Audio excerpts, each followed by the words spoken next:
ঢাকা উত্তরায় milestone school and কলেজের উপর F-7 বিমান বিধ্বস্তের ঘটনায় শোক জানিয়েছেন বিশ্ব নেতারা।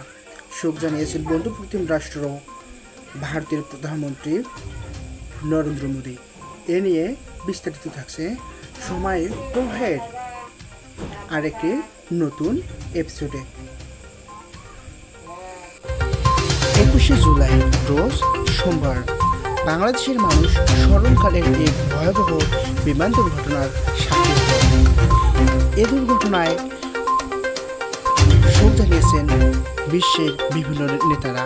এর মধ্যে শোক জানিয়েছেন আমাদের বন্ধুপ্রতিম রাষ্ট্র ভারতের প্রধানমন্ত্রী নরেন্দ্র মোদী। তিনি শোক জানিয়েছেন এবং বাংলাদেশকে সহযোগিতার আশ্বাস দিয়েছেন।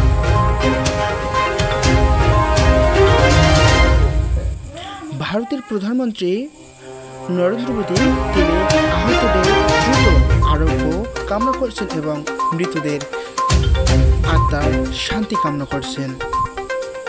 তিনি বাংলাদেশের অন্তর্বর্তী সরকারকে সাহায্য সহযোগিতার হাত বাড়িয়ে দিয়েছেন।